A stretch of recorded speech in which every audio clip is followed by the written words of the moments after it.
back to Sense and Sensitivity. In today's video, we're going to talk all about sneaky triggers, things that the dermatologist didn't tell me I needed to avoid, or things that I didn't necessarily find in online forums that people generally avoid to help prevent irritation of the rosacea. But these are things that I found for me personally really help to keep my rosacea under control.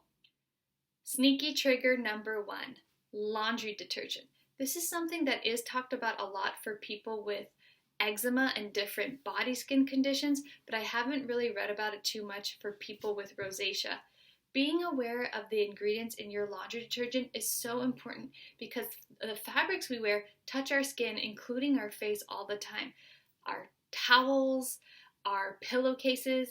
In my case, I like to keep my sheet and my blanket up really high on my face at night. So all those things are coming into our contact with our skin all the time. So if you're using strongly scented laundry detergent and you're changing all these other aspects of your life to help your rosacea and you're still not seeing enough progress, that might be something you want to look into.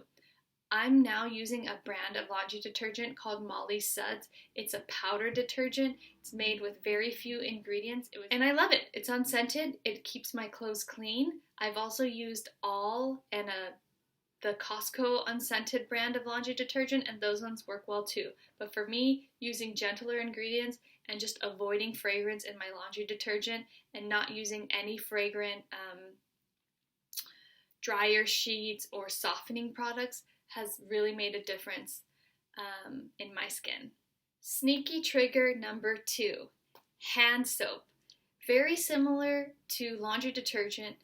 I haven't heard about this online, and the dermatologist didn't say this was something to do, but if you think about it, we wash our hands with soap before we wash our face. So if you're using a highly fragrant soap, especially one that has essential oils that may sit and stay on the skin, and then you go into washing your face, it is possible for some of those ingredients to come into contact with your skin. So I use scented soaps in other parts of the house, like in the kitchen sink, but in our bathroom, I keep unscented soap by the sink so that I'm always washing my hands with unscented soap before I go into cleansing my face at night. Sneaky trigger number 3, your shampoo and conditioner. Again, this isn't something that the dermatologist has recommended to me, but I found that certain shampoos and conditioners that have a lot of fragrance in them can be irritating. And I've even found that I'll get a little rash here on the sides of my face that seems to pop up after I've washed my hair with one of those strongly scented shampoos. Like if I go to a friend's house or a family member's house who has, say, Pantene, that will really, really irritate my skin, even the skin on my face for days. And it's really hard to get those scents out of your hair. And I think at this point, since it's been so many years now of me, for the most part, avoiding fragrance in my skincare for my face and my body, my laundry detergent, and in a lot of the soaps in my house, I'm just so much more used to unscented products that when I use something scented, the smell is that much more potent and powerful. And also, if you think about it, our hair touches our face if you have long hair or bangs or things like that. So it can be a point of irritation. I don't always use unscented shampoo. I do use some products that are scented, but usually I gravitate towards ones that have a light scent or one that's not going to linger very long. And for me, it's just been trial and error to find out which ones work. I'll have a whole separate video about hair care and things that have worked for my hair because I did have dandruff for a while that happened at the same time as I got my rosacea diagnosis. So I'll talk about that too in case that's something that any of you are experiencing. But just another thing to reflect on, again, if you're changing your skincare and following your dermatologist recommendations and things aren't really changing, another product to look into may be the shampoo and conditioner you're putting on your hair and your scalp, which may be touching your face or facial skin as well. Sneaky trigger number 4, fabrics. Now, I'm not talking about the type of soap you're using to wash fabrics, but even the types of material themselves can be irritating to people with really sensitive skin. Like I can't wear wool because it'll give me a rash and make me feel really itchy.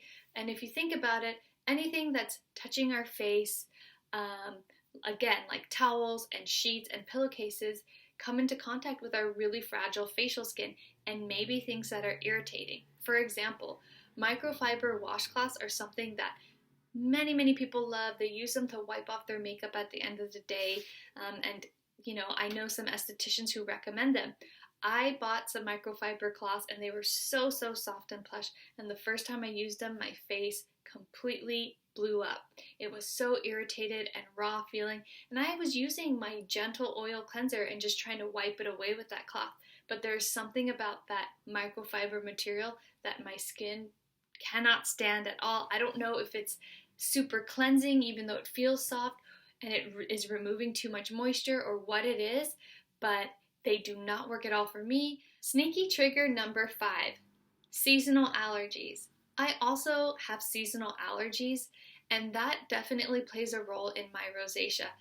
During the spring and fall, my allergies are at their worst, and so there will be days when I walk outside and my whole body just feels super itchy, and I'll notice that my skin is more red and more irritated. So that's generally a sign for me to be even more gentle, more careful, and more moisturizing with my skin, and to definitely make sure I'm wearing enough sun protection during the day to kind of create a protective layer. Also, there are times, I don't generally take allergy medication, but there are times when my allergies are so bad that I will take Claritin. And that does seem to have a positive effect on my skin too. Although if I take it for too long, it'll start drying me out. So another thing to look into if you suffer from allergies as well as rosacea, that those two things may be working in combination to affect your skin. Sneaky trigger number 6, temperature. This goes for ambient temperature, room temperature, as well as water temperature. Hot water can be very stimulating and or irritating for sensitive skins, as well as ice cold water. So generally, when you're washing your face, you should be using tepid, lukewarm, or mildly cool water, but not super ice cold nor hot. And when you're taking showers, I completely avoid getting my face wet in the shower at all anymore, and I never ever wash my face in the shower because typically the shower water is too hot. I used to take baths all the time before my diagnosis of rosacea, and it was actually when I was taking a bath that I had my first really bad flare-up. And the doctor told me that I needed to start avoiding steam saunas and hot tubs and prolonged hot baths. So I've cooled the temperature on my shower a little bit, but I'm not one of those people who likes to take those ice cold showers.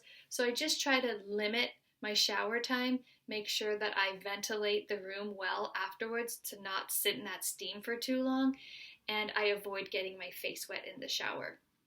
The same thing goes for room temperature, and this is something that I've really noticed between staying at home for longer periods of time versus being in an office.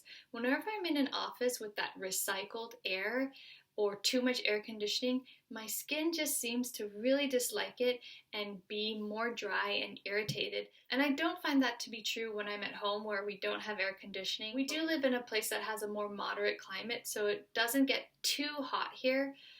So normally we can just leave the windows open, and my skin does seem to do better in being in contact with the natural air rather than the recycled, artificially conditioned air within an office. So it might not be something you have control over or that you can change, but it is something to, again, reflect on and think about. Could that be something that's affecting your skin? Okay, so those are my top 6 sneaky triggers that I know personally affect my skin, and maybe they affect your skin too. So they're all good things to start thinking about and reflecting on as you go through your rosacea journey. Comment below if you have any other sneaky triggers. Please don't forget to like and subscribe, and stay tuned for more videos from Sense and Sensitivity. Talk soon.